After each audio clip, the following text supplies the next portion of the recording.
Hello friends, आप सभी का स्वागत है मेरे यूट्यूब चैनल पर। आज मैं आपको एक कहानी सुनाने जा रही हूँ। बेहद शिक्षाप्रद कहानी है।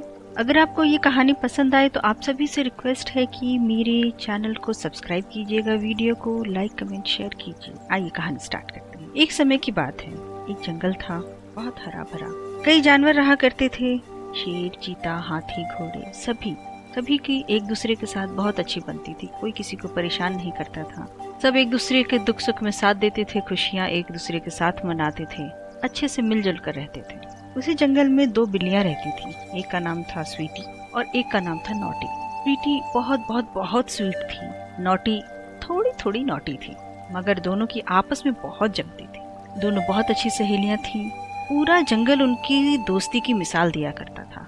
दोस्ती हो तो स्वीटी और नॉटी जैसी हो। हमेशा साथ रहती, साथ खेलती, साथ खाती, कहीं भी जाना होता था साथ ही जाती थी, एक दूसरे का बहुत ख्याल रखती थी। दोस्ती क्या होती है कोई उनसे देख करके सीखता। एक बार की बात है, स्वीटी को कुछ काम था जिसके लिए उसे बाजार जाना पड़ा। स्वीटी ने नॉटी से कहा, नॉटी मुझे थोड़ा काम है, बाजार तक जा रही हूँ, थोड़ी देर में वापस आ जाऊंगी, तब तक तुम आराम करो या खेल लो। नॉटी ने कहा ठीक है, जल्दी आना। स्वीटी के जाने के बाद नॉटी ने यहाँ वहाँ घूमना शुरू किया।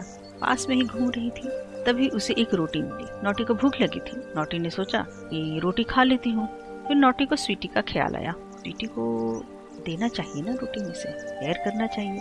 मगर चूंकि नॉटी को भूख लगी थी, इसलिए नॉटी ने सोचा कि नहीं, स्वीटी को क्या पता चलेगा, स्वीटी तो बाहर गई है, उसे तो पता भी नहीं चलेगा, मैं खाना खा लेती हूँ। ये सोचकर नॉटी ने जैसे ही रोटी का टुकड़ा तोड़ा और वो खाने ही वाली थी, तब तक वहाँ स्वीटी आ गई। स्वीटी ने देखा कि नॉटी रोटी का टुकड़ा तोड़ रही है और खाने वाली है। स्वीटी को बहुत बुरा लगा। उसने कहा, नॉटी ये क्या कर रही हो? हम दोनों तो बेस्ट फ्रेंड्स हैं, हम हर चीज शेयर करके खाते हैं, तो फिर तुम मुझसे शेयर किए बिना ये रोटी क्यों खा रही हो? हम तो मिल बांट के खाते हैं ना। क्या तुम्हें एक बार भी मेरा ख्याल नहीं आया?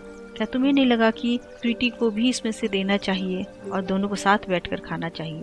नॉटी ने अचानक स्वीटी को देखा तो वो हैरान रह गई। उसने बात को संभालने के लिए कहा कि नहीं स्वीटी, मैं तो तुम्हारे लिए ही रोटी का टुकड़ा तोड़ रही थी, तुम्हारे लिए ही रख रही थी। मैंने सोचा कि बराबर बराबर तोड़ लेते हैं और फिर हम खा लेंगे। लो ना, तुम भी रोटी खाओ। ये बोलते हुए उसने रोटी का छोटा वाला टुकड़ा स्वीटी की तरफ बढ़ा दिया। स्वीटी ने कहा, नॉटी हम दोनों हमेशा बराबर बराबर शेयर करते हैं, तुम मुझे छोटा टुकड़ा दे रही हो और खुद अपने पास बड़ा टुकड़ा रखा है, गलत बात है ये तो। नॉटी को समझ आ गया कि स्वीटी समझ चुकी है कि नॉटी उसके साथ बेईमानी कर रही है। नॉटी के दिल में लालच आ गया है, इसलिए नॉटी ने बात को दबाने के लिए चिल्लाना शुरू कर दिया, झगड़ा करना शुरू कर दिया। स्वीटी तुम मुझ पे इल्जाम लगा रही हो, तुम कैसी सहेली हो कि तुम अपनी सहेली पे विश्वास नहीं करती, ये सब बोल करके वो लड़ने लग गई। दोनों में काफी जोरों से बोल बोल कर लड़ाई हो रही थी। तभी वहाँ से भोलू बंदर जा रहा था। भोलू बंदर ने उन दोनों की लड़ाई देखी और वो समझ गया कि ये रोटी के लिए लड़ रही है। भूख उसे भी लगी थी।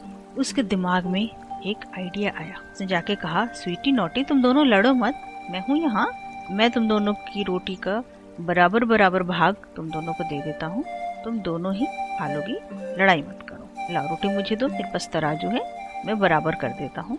उसने तराजू की एक साइड पे रोटी का एक टुकड़ा रखा, दूसरी साइड पे दूसरा टुकड़ा रखा। जानबूझकर एक तरफ बड़ा रखा, एक तरफ छोटा रखा। जिस तरफ बड़ा रखा था टुकड़ा, बोला कि अरे यहाँ इस तरफ तो रोटी ज्यादा है, रुको इसको छोटा करता हूँ। उसने रोटी का टुकड़ा तोड़ा और वो खा लिया। फिर एक तरफ का टुकड़ा बड़ा हो गया, एक तरफ का छोटा हो गया। फिर बड़े टुकड़े को छोटा करने के चक्कर में फिर उसने तोड़ा और फिर खा लिया। ऐसे करते करते रोटी आधी से ज्यादा खत्म हो गई। स्वीटी और नॉटी ने देखा कि अरे रोटी तो खत्म, तो बिल्कुल थोड़ी सी रोटी बची है। तब उन्होंने कहा कि भोलू जी, आप रोटी का और टुकड़े मत करो, हम खा लेंगे, आप हमारी रोटी हमें दे दो। भोलू ने कहा, कैसी बात कर रहे हो स्वीटी और नॉटी, मैं इतनी देर से आप लोगों के लिए मेहनत कर रहा हूँ ताकि आप दोनों को बराबर रोटी का टुकड़ा खिलाया जा सके। मैं इतनी देर से मेहनत कर रहा हूँ तो मुझे इसका कुछ मेहनताना मिलना चाहिए। तो ये जो रोटी का बचा हुआ टुकड़ा है, ये मेरा मेहनताना हुआ, ये मैं खाऊंगा, इस पे मेरा हक है। ये बोलकर उसने जो रोटी का बचा हुआ टुकड़ा था, उसने उस टुकड़े को उठाया और अपने मुंह में डाल लिया और खा लिया। स्वीटी और नॉटी दोनों एक दूसरे को देखती रह गई और रोटी भोलू बंदर खाकर चला गया। इस कहानी से हमें ये शिक्षा मिलती है कि हमें लालच नहीं करना चाहिए। लालच बुरी बला है। लालच करने से हमारे पास जो होता है हम वो भी खो देते हैं। अगर आपको ये कहानी अच्छी लगी तो आप इस कहानी को लाइक करें, शेयर करें, कमेंट करें और हमारे चैनल को सब्सक्राइब करना न भूलें।